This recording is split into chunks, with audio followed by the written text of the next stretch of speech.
guys, Asher Comanche today in Raid Shadow Legends. Welcome to the video. I'm glad to have you all here today. I just got to finish watching American Nightmare documentary on Netflix. I know I'm like a week or two late on this, but boy, that was pretty mind-boggling. That was a crazy one. One of the better true crime docs that I've seen in a while. So definitely check that one out if you're into that genre. And if you have any recommendations for me, documentary or otherwise, go ahead and let me know. One YouTube channel that I'm really into lately as well is called Graphics. If you're into geopolitics or anything of the you know, it's one of those Simon Whistler YouTube channels. I really love it. It's the best for me, updates on just the current events of the world that we live in. So wanted to give those recommendations. I would appreciate some in return from you guys in the comments below. Today we're going to talk about Monster Hunter. Specifically, we're going to play an all Monster Hunter arena team and then use an all Monster Hunter team plus one edition throughout various areas of the game and rank the 4 Monster Hunters that I've been able to get my hands on thus far. The Void one has been elusive for me, but I think that's a good thing because he is ranked the worst out of all of them, but I'll let you guys be the judge of that. We'll take a look at his kit nonetheless in today's video. Anyway, Monster Hunter. So a lot of you guys in the comments are like, dude, Ash, how have you never heard of Monster Hunter, you old loser? You're exaggerating again. I apologize. I actually have this blind spot in my gaming, right? Where I would consider myself like a console gamer now, and then I would consider myself a PC gamer in like the early 2000s, and then before that a console gamer before that as well. But for like a 15-year span, I only played mobile games. Like that's it. And my friends, they're all into like, you know, well, not games. So I have this massive blind spot. I'm into games, especially RPGs. So I'm reading the Wikipedia for Monster Hunter here. Obviously, you know, published by Capcom, incredibly good reputation. I used to play like Mega Man growing up, right? Big Capcom fan, right? Bionic Commando action going on over there. Some old school gamers out there might respect that. But I had never heard of this game, and it sounds like I did a read through before this video. I'll link the Wikipedia if you guys are curious. I'm not gonna read it to you, but it sounds like it's right up my alley. It's like action role-playing games, which I absolutely love, and behind Capcom as well. I don't know. Any of you, well, obviously if you're a fan, you're going to be biased, but what do you guys think? Should I pick up? There's one for the Switch too. Man, me and my son, we love the Switch. We love the Switch. I'm playing Blasphemous 2 right now on the Switch, by the way, guys. Love it. If you're into Metroidvania, check that out. A lot of recommendations, I should say, for you guys today. You don't care about me. You're not my friend. I prefer you. Thanks. Let's jump into it. Monster Hunter looks really freaking cool, though. I have to say. At first, I wouldn't say I poo-pooed the collab. I just didn't know what the heck it was, you know? Monster Hunter deal. Dude, does Player have a microphone implanted somewhere? I am secret agent from Russia. Of course, I say the words, and they're like, oh, what was that? Monster Hunter? Here's a Monster Hunter deal for you, kind sir. Good. Let's make a deal. Yeah, no thanks, man. No thanks. We would appreciate it if you would check out. Monster Hunter deal. Of course there's a Monster Hunter deal. Of course. If there's a National Book Day deal, International Music Day deal, of course there's going to be a Monster Hunter deal. Daddy, chill. Let's take a look at these heroes and how I have them built. Now I'm saying heroes because they're called heroes in Watch for Realms. They're called champions in Raid Shadow Legends, and I can't get the 2 straight. Son, you're forgetting yourself. All right, Alatreon. Dude, I made the biggest mistake in my YouTube career, bar none. Talking about this dude. I have no idea where my brain was at. You ever think something and something else comes out of your mouth? If not, just wait till you're a little bit older and it will happen to you guys. I said, It kind of reminds me of Atreyu from Land Before Time. like Land Before Time, like the little dinosaur show with like Littlefoot, is that his name? Littlefoot and Petrie, but I meant obviously Never Ending Story. Never Ending Story, Land Before Time. How did I confuse the two? Forgive me, but why am I here? Massive fan of Never Ending Story. Sorry. Anyway, Alatreon kind of reminds me of some Atreyu vibes. I don't know. Maybe I just wanted to mention Never Ending Story and I failed epically. Either way, this dude looks awesome, man. I mean, the thing about these, I'm sure you appreciate it so much more if you actually played Monster Hunter, right? But just the weapons, they're inspired by, the champions are inspired by, I guess, like the weapons, right? They all look really cool to me, you know? Then there's the exclusivity factor as well, which, you know, like Zinogre. I feel like a lot of people went for the fusion just because they knew they weren't going to be able to get her out, you know, later on in the game. That's also why I went for her, even though I did find her a little bit on the you know, the kind of mid compared to some of the other ones. Anyway, I don't want to spoil my rankings, so let's just stick to the business here. This guy looks amazing visually. He's a Knights Revenant. You know me, my favorite faction in the game is Knights Revenant, so maybe that's why. I love him. I threw him in Guardian and Righteous. Okay, he's going to be the tank of the team. I love his A1, Foresight Slash. It attacks one enemy with a 55% chance of increasing the duration of 2 random buffs on all allies for 1 turn. You change that to 1 ally for 1 turn, I'm not getting out of bed. I'm not excited about it. But to all allies, that's like really nice little A1 ability there. On the A2, Reaping Slash. An AoE attack with an increased defense and a shield on all allies for 2 turns. Shield based on his max HP. If the target's a boss, these buffs are protected. He's an HP-based champion, 3-turn cooldown. Dude, that's a really... all of his buffs being protected. Same thing on the A3. I mean, you guys know, right? You're smart. You know what you're talking about in this game. That is so powerful, man. A built-in protection, basically, if you're going against a boss. Removes a full cleanse with a block debuffs on all allies on a 3-turn cooldown. Again, the buff is protected against bosses. On the Alatreon Divinity, fills his champion's turn meter by 5% each time a debuff is placed on them. Heals his champion 5% of his max HP whenever a debuff placed on them expires or is removed. Man, I love this dude. I really love this dude. I went with Intimidating Presence. You guys can see the masteries here. I actually built him because he's a cleanser, you know, pretty no-brainer, but I love building my cleansers. If I'm going to build any champion on my account in a high-resist build, except for niche situations in the arena where I just want to build a high-resist team, it's going to be a cleanser, right? Because obviously I don't want my cleanser to be CC'd. I want them to cleanse the CCs off of everybody else, right? So I built him with a just really tanky as much as I could, with as high resist as I could as well. So we ended up at 604 resist with 242 speed and some level of tankiness. His defense could definitely stand to be higher. We do want to prioritize HP as well. So we went with the Righteous and Guardian, resist on the chest, defense percentage on the boots, HP percentage on the gauntlets. Okay, next up is Rathalos Blademaster. He's a dude that everybody has watching this video, right? I threw him in triple cruel. So his base attack is pretty good, 1487, but 45% extra attack is so valuable.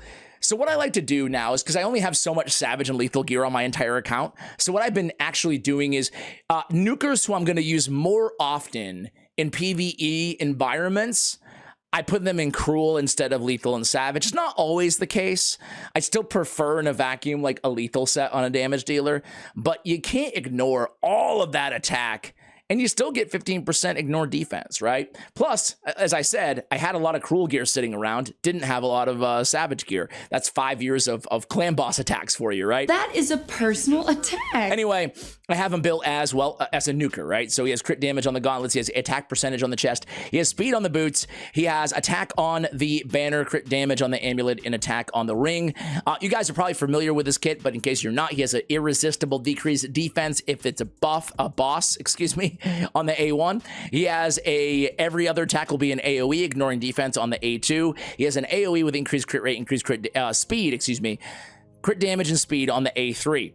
All right, we have inflicts more damage against targets under HP burns. Now, every 5th use of the skill, this champion deals 200% more damage. Really nasty passive there that can get a serious damage out of Rathalos Blademaster. All right, we have I'll show you masteries really quickly here. We went with Helm Smasher, okay, to ignore more defense.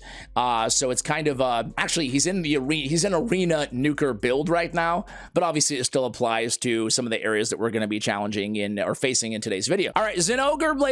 I have guides, by the way, I'll have guides on all 4 of them really soon on my Raid Shadow Legends Champion Guides YouTube channel. I have 2 up right now, Zinogre, and I have Rathalos up. So Zinogre, you can see the masteries. Again, we went the Helm Smasher, kind of a nuker, arena nuker build. I would not say this is the best way to build Zinogre. I think at the end of my guide, you know what? Screw it. No, I'm not going to pay the gems. I'm not going to pay the gems to redo it. Please, pretty please. I'd probably just go with Giant Slayer, right? I mean, she's hitting 15 times per, you know, I have to do it. I have to do it. Let's go ahead and do it together, guys. Let's do it together. We'll give her the crit rate. We'll give her the crit damage. We'll come down. We'll just go single out. We'll go with Bring It Down. We'll go with Kill Streak. And then we'll go with Giant Slayer. I also want her to counterattack a little bit, so I'm going to go with Retribution and Deterrence. She has enough, well, you can't go wrong support or defense with this champion, honestly. But I'm just gonna go with the defense to get some retribution. I'm also gonna go ahead and go with deterrence, and let's go Life Drinker to heal her up. We do lack some heals on this team, featuring all of these dudes. Let's just go with, oh golly, let's go Cycle of Let's go Cycle of Violence, and let's go with Heart of Glory. All right, let me move over. These are the masteries that we went with on Zinogre. I like this a lot better. All those, it's hard to not build this champion, honestly, with Giant Slayer, right, as a tier 6 mastery. She's got quad hit, trip hit, weaken. She's got increased speed on all allies. She got increased attack, leech, decreased attack.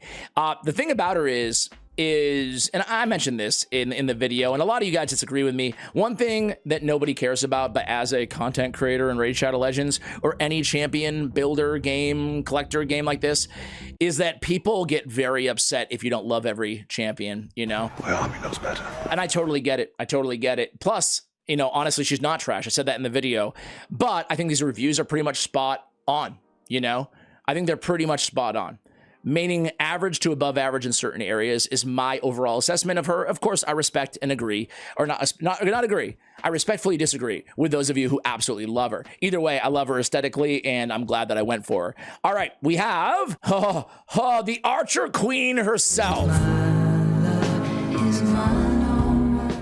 Somebody tell me what's going on here. Recovering from heart surgery. Nergigante? Nergigante. R? What does R even stand for? Is it in the lore? Where her name is Sayadija? Oh, God. Okay. We're just going to call it the Archer Queen. So as Archer Queen, I'm back to my roots in Clash of Clans where I started uploading 10 years ago on YouTube, guys. She is insane. I don't want to tip my hand on who I love the most, but she's a defense-based Spirit Affinity champion with increased accuracy on herself on the A1. She has an AoE with a stun if the target's a boss instead of decreased defense, decreased turn meters on enemies under stun, and then fills a turn meter of all allies if the decreased speed is placed. This is basically the perfect ability for anywhere. You got stuns, you got turn meter fill, turn meter depletion. If they're immune to one, you land the other. It's amazing. Amazing. All stun abilities. I'm looking at you, Tremaria. Should be like this. Don't you tell me what to do. Rapid Shot, another one of the most insane abilities for Hydra. Probably the best ability for Hydra in the game. I challenge you guys in the comments to name an ability that's better than this for Hydra Clan Boss. 3-turn cooldown. She becomes the second champion in the game to place a 2-turn provoke on a 3-turn cooldown next to Molly Tankard, and Molly only has a 50% chance of doing so. So the best boss provoker in the game by far. It's a AoE with the Hex and a 2-turn provoke against bosses. Ooh, that's nasty. That's lockdown control. Obviously Hydra, Magma Dragon, you name it, you know? Heals all allies by 10% of the max HP when attacking enemies under a Hex. So now she's a healer? Oh my god. If there are multiple champions on the team, only one will activate. Increases champion's defense 5% each time this champion receives a hit from an enemy under a Hex, which she does. Stacks up to 30% really, really quickly because she has provokes. I went with War Master, came down, went with Master Hexer and Lasting Gifts because I did want to extend the increased accuracy on her A1 ability. Total stats on her are going to be decent amount of defense, decent amount of speed, crit rate, crit damage, and accuracy. Okay, sorry that took a while. I have her in Relentless and just a stone skin, and I need to fix this gear a little bit, but it's fine. Really quickly, I have her in accuracy, crit damage, and defense on the ring. I have speed on the boots. I have defense percentage on the chest, and I have crit damage on the gauntlets. Well, that's why I have a random perception piece here, because look at how freaking good it is. 34% crit rate on this bad boy with the accuracy. Just missing some speed, but yeah, that's a really nice piece there. I need to get a good defensive perception instead of the stone skin on her, but I get the extra bonus HP on there. Like, I love that combo. Plus I get some accuracy and speed as well. Anyway, I digress, guys. We're gonna have Scylla the Drakes on the team in Relentless gear, because when I need a 5th champion, who better to add to the squad than Scylla the Drakes? All right, guys, just to get a feel for the squad, let's go ahead and open up with the Arcane Keep, stage 20. And as I said, we'll have Syl the Drakes there. Syl's nice on the team because she adds heals, and she's a reviver, right? We don't have a reviver on the squad. We do have really, really good support, though, with Alatreon. All right, let's go ahead and see what they all look like in action. Let me make myself a little bit smaller so I'm not hogging the spotlight here. And let's slow it down for a second just so we can see everybody, see their animations. That's the Archer Queen there. Oh, my God. We don't have.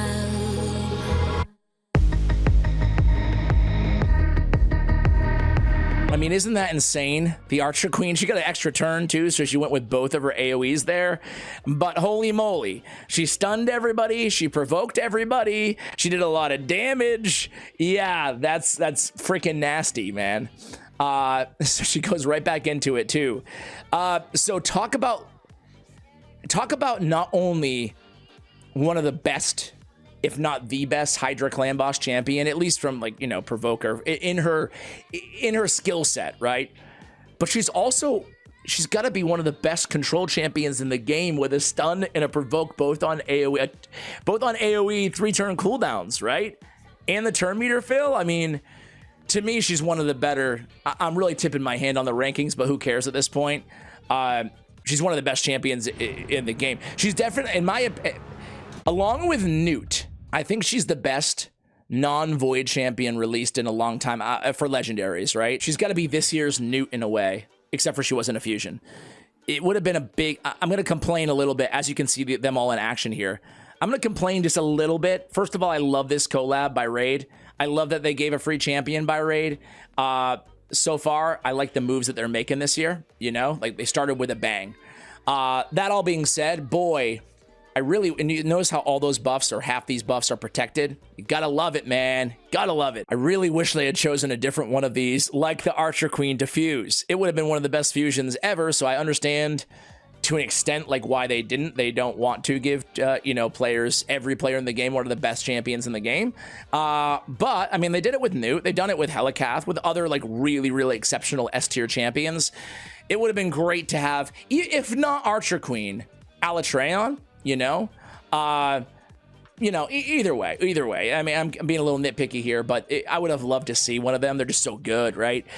So we have Archer Queen with 600,000. We have Rathalos leading the way with almost 800,000 damage on the triple cruel. Not bad, Rathalos. And then we have, obviously, Alatreon just being support, and same thing with Syl. All right, guys, we have Zinogre at 335,000 in terms of damage. Look at all that healing on Archer Queen as well, right from that passive, right? Really cool. The Hex heals everybody. Just what a busted champ, man. Oh my God. I thought about actually not even making this video and just turning it into how much I love Archer Queen. And you can see it's already going in that direction, man.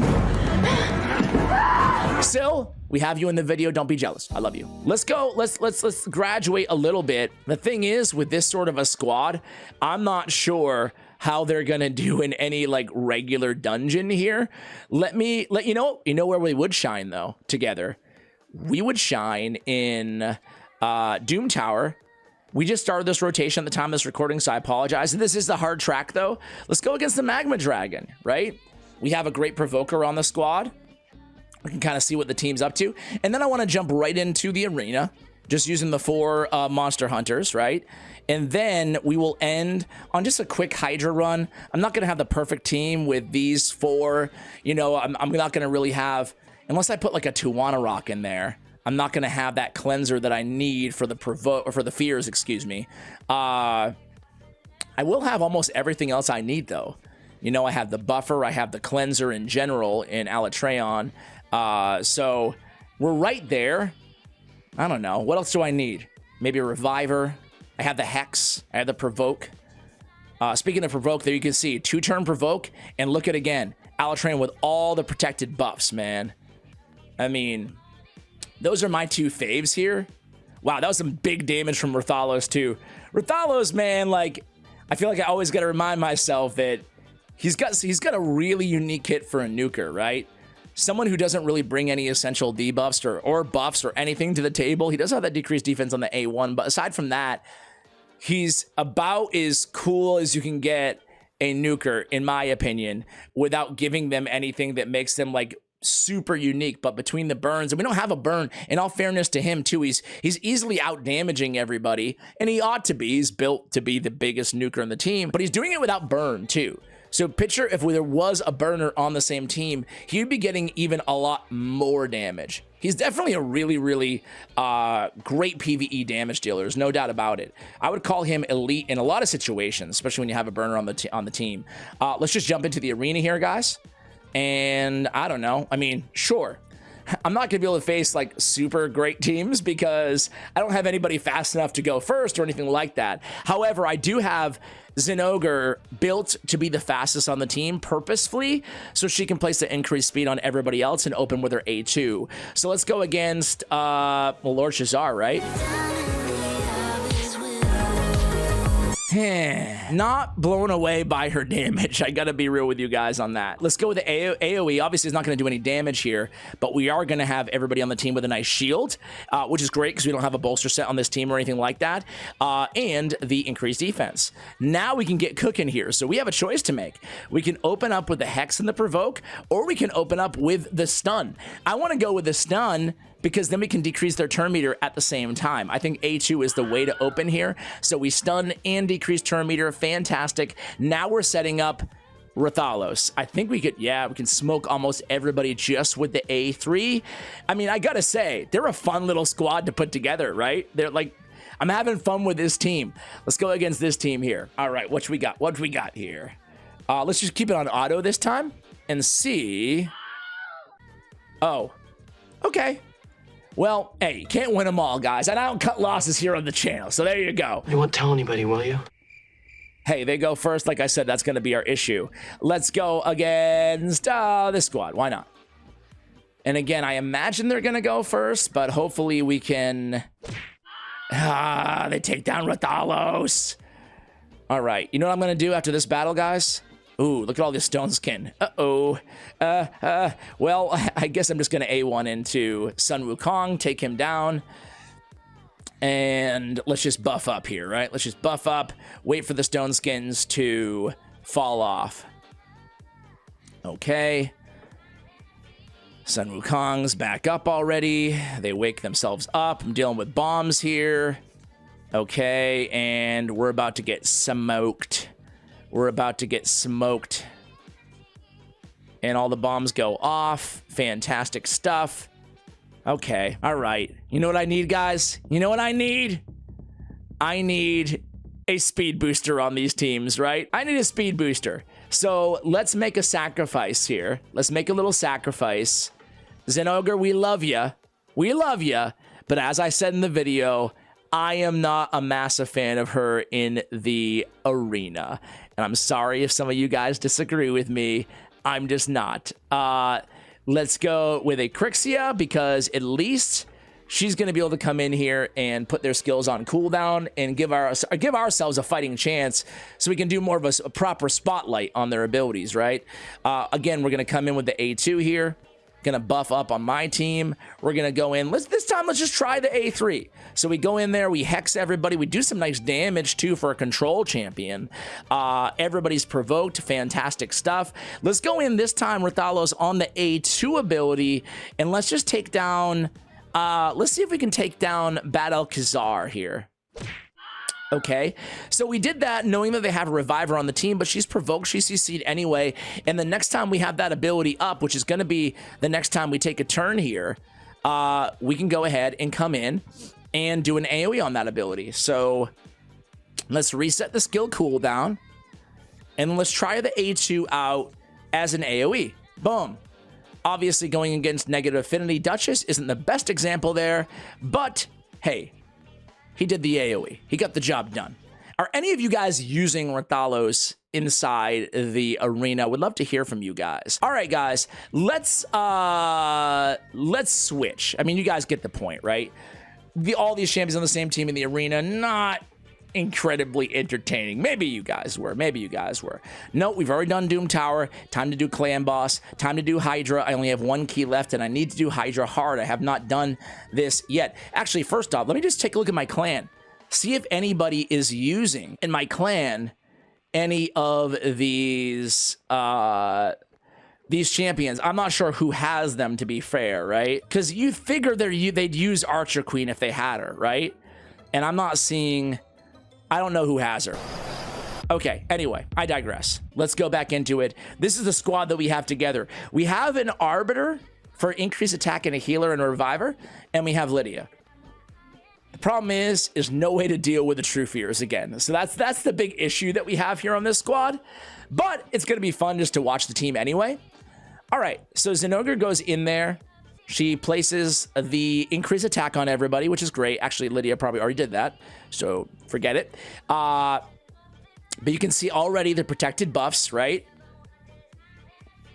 As we watch this squad here against Hydra, I mean, dude, I love something. I don't know what it is. Maybe I'm the only one. Maybe I'm weird. I have no idea. But I love looking at protected buffs, the little square around the little buffs. It gives me a sense of power. Anyway, as we watch, I want to go ahead and rank these. And I want to look at the last monster hunter, right? The Void dude. Any of you guys get him? I'm hearing not so great things about him. In fact, I want to say Hell Hades said he was the worst Void in the game. I want to say that. Or maybe I'm thinking of a thumbnail. I'm not sure if he really said that. But I do hear from you guys as well. I'm just kind of looking at the squad here, seeing how things are going. I'm going to let it go. Obviously, it's not going to be my final key with all 4 of them on the same squad, but I'm going to let it go for a little bit, and then we'll come back, and we'll just do a quick little DPS check. Hopefully, Arbiter can stay alive over there. I mean, you're our healer, along with Archer Queen, so come on. All right, we got that cleanse there in the protected block debuffs. Absolutely love that. They did get a sneaky amount of buffs on their team, though, the Hydra heads, that is. Let's see. Go right back in there. Dealt some nice damage there. Gonna revive him, pick him right back up. That's Rathalos.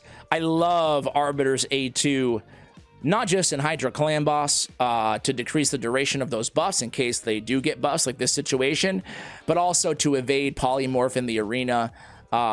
Just love good old Arbiter, right? She's a classic. All right, so as we kind of let this run a little bit in the background, I kind of want to see the damage against some of these decapitated heads too. But as we run this in the background, look at that, man. Rathalos is A1. It hits hard. That was without debuffs. I've seen like over 1 million, a lot on him, right? My number 1 is Archer Queen. Frankly, I think she's such a special champion added to the game. My number 2 is the never-ending story dude, Alatreon. That was a nice AoE there with Rathalos. I'm not sure if it was his A2 or his A3. I didn't catch that, but that was nice.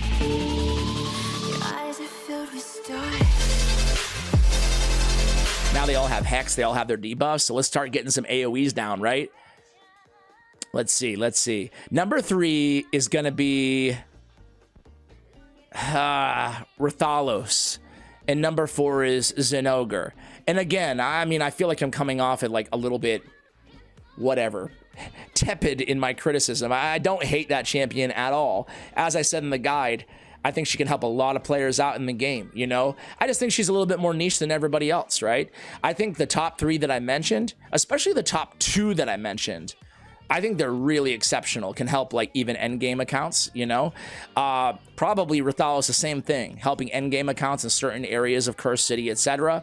Heck, even on, I feel like he can fit on most players, one of their 3 Hydra Clan Boss teams, you know?